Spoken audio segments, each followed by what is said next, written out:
श्री गणेशाय नमः। ओम श्री पुराण पुरुषोत्तमाय नमः। श्री शिव पुराण संहिता 3 शतरुद्र संहिता अध्याय 29। भगवान शिव के कृष्ण दर्शन नामक अवतार की कथा। नंदीश्वर कहते हैं, सनत कुमार जी, भगवान शंभु के एक उत्तम अवतार का नाम कृष्ण दर्शन है, जिसने राजा नभग को ज्ञान प्रदान किया था। उसका वर्णन करता हूँ, सुनो। श्राद्धदेव नामक मनु के जो इक्ष्वाकु आदि पुत्र थे, उनमें नवम का नाम नभग था, जिनका पुत्र नाभाग नाम से प्रसिद्ध हुआ। नाभाग के ही पुत्र अम्बरीश हुए, जो भगवान विष्णु के भक्त थे तथा जिनकी ब्राह्मण भक्ति देखकर उनके ऊपर महर्षि दुर्वासा प्रसन्न हुए थे। मुने, अम्बरीश के पितामह जो नभग कहे गए हैं, उनके चरित्र का वर्णन सुनो।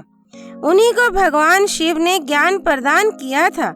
मनुपुत्र नभग बड़े बुद्धिमान थे।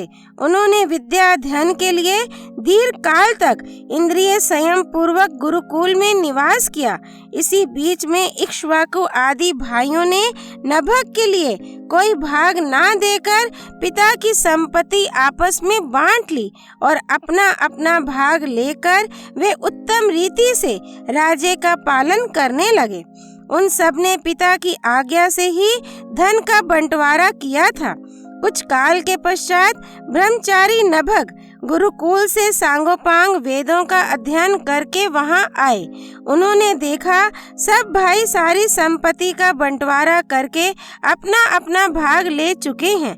तब उन्होंने भी बड़े स्नेह से दाएं भाग पाने की इच्छा रखकर अपने इक्ष्वाकु आदि बंधुओं से कहा, भाइयों, मेरे लिए भाग दिए बिना ही आप लोगों ने आपस में सारी संपत्ति का बंटवारा कर लिया, अतः अब प्रसन्नता पूर्वक मुझे भी हिस्सा दीजिए। मैं अपना दाएं भाग लेने के लिए ही यहाँ आया हूँ। भाई बोले, जब संपत्ति का बंटवारा हो रहा था, उस समय हम तुम्हारे लिए भाग देना भूल गए थे। अब इस समय पिताजी को ही तुम्हारे हिस्से में देते हैं। तुम उन्हीं को ले लो, इसमें संशय नहीं है। भाइयों का यह वचन सुनकर नभग को बड़ा विस्मय हुआ। वे पिता के पास जाकर बोले, तात, मैं विद्या अध्ययन के लिए गुरुकुल में गया था और वहां अब तक ब्रह्मचारी रहा हूँ। इसी बीच में भाइयों ने मुझे छोड़कर आपस में धन का बंटवारा कर लिया। वहां से लौटकर जब मैंने अपने हिस्से के बारे में उनसे पूछा, तब उन्होंने आपको मेरा हिस्सा बता दिया। अतः उसके लिए मैं आपकी सेवा में आया हूँ। नभग की यह बात सुनकर पिता को बड़ा विस्मय हुआ। श्राद्धदेव ने पुत्र को आश्वासन देते हुए कहा, बेटा, भाइयों की उस बात पर विश्वास ना करो। वह उन्होंने तुम्हें ठगने के लिए कही है। मैं तुम्हारे लिए भोग साधक उत्तम दाय नहीं बन सकता। तथापि उन वंचकों ने यदि मुझे ही दाय के रूप में तुम्हें दिया है, तो मैं तुम्हारी जीविका का एक उपाय बताता हूँ। सुनो, इन दिनों उत्तम बुद्धि वाले आंगीर सगोत्रीय ब्राह्मण एक बहुत बड़ा यज्ञ कर रहे हैं। उस कर्म में प्रत्येक छठे दिन का कार्य वे ठीक ठीक नहीं समझ पाते। उसमें उनसे भूल हो जाती है। तुम वहां जाओ और उन ब्राह्मणों को विश्वदेव संबंधी 2 सूक्त बतला दिया करो। इससे वह यज्ञ शुद्ध रूप से संपादित होगा। वह यज्ञ समाप्त होने पर वे ब्राह्मण जब स्वर्ग को जाने लगेंगे, उस समय संतुष्ट होकर अपने यज्ञ से बचा हुआ सारा धन तुम्हें दे देंगे। पिता की यह बात सुनकर सत्यवादी नभग बड़ी प्रसन्नता के साथ उस उत्तम यज्ञ में गए। मुने, वहाँ छठे दिन के कर्म में बुद्धिमान मनुपुत्र ने वैश्वदेव संबंधी दोनों सूक्तों को स्पष्ट रूप से उच्चारण किया। यज्ञ कर्म समाप्त होने पर वे आंगिरस ब्राह्मण यज्ञ से बचा हुआ अपना अपना धन नभग को देकर स्वर्ग लोक को चले गए। उस यज्ञशिष्ट धन को जब ये ग्रहण करने लगे, उस समय सुंदर लीला करने वाले भगवान शिव तत्काल वहां प्रकट हो गए। उनके सारे अंग बड़े सुंदर थे, परंतु नेत्र काले थे। उन्होंने नभग से पूछा, तुम कौन हो जो इस धन को ले रहे हो? ये तो मेरी संपत्ति है, तुम्हें किसने यहाँ भेजा है? सब बातें ठीक ठीक बताओ। नभग ने कहा, ये तो यज्ञ से बचा हुआ धन है जिसे ऋषियों ने मुझे दिया है। अब यह मेरी ही संपत्ति है, इसको लेने से तुम मुझे कैसे रोक रहे हो? कृष्ण दर्शन ने कहा, तात, हम दोनों के इस झगड़े में तुम्हारे पिता ही पंच रहेंगे। जाकर उनसे पूछो और वे जो निर्णय दें उसे ठीक ठीक यहाँ आकर बताओ। उनकी बात सुनकर नभग ने पिता के पास जाकर उक्त प्रश्न को उनके सामने रखा। श्राद्ध देव को कोई पुरानी बात याद आ गई और उन्होंने भगवान शिव के चरण कमलों का चिंतन करते हुए कहा। मन्नू बोले, तात, वे पुरुष जो तुम्हें वह धन लेने से रोक रहे हैं, साक्षात भगवान शिव हैं। यूं तो संसार की सारी वस्तु ही उन्हीं की है, परंतु यज्ञ से प्राप्त हुए धन पर उनका विशेष अधिकार है।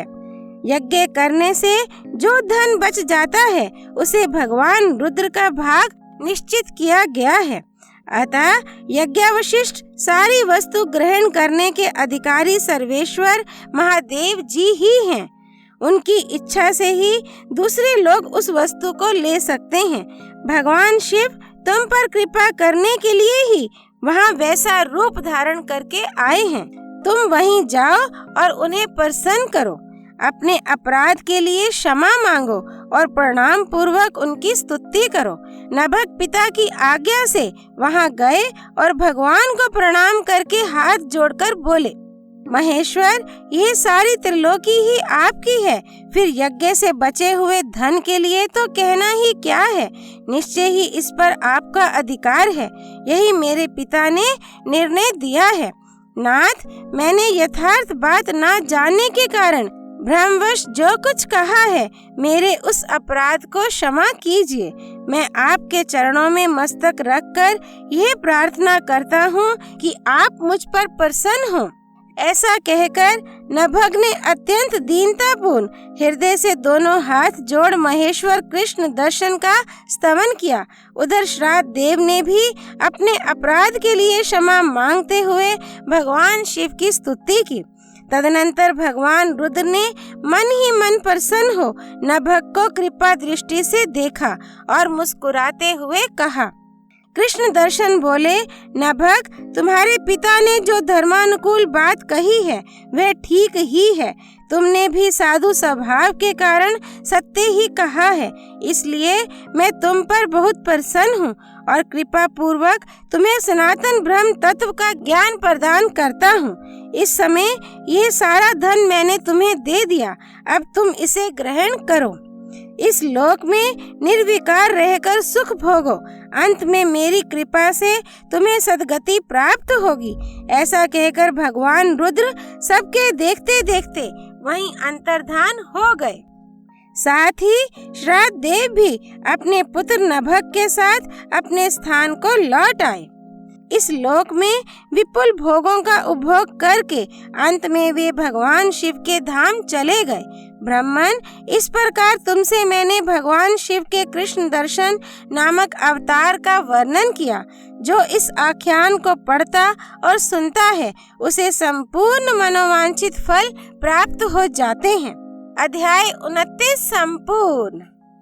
लीलाधारी महेश्वरावतार कृष्ण दर्शन की जय। हर हर महादेव। श्री हरि अर्पणमस्तु।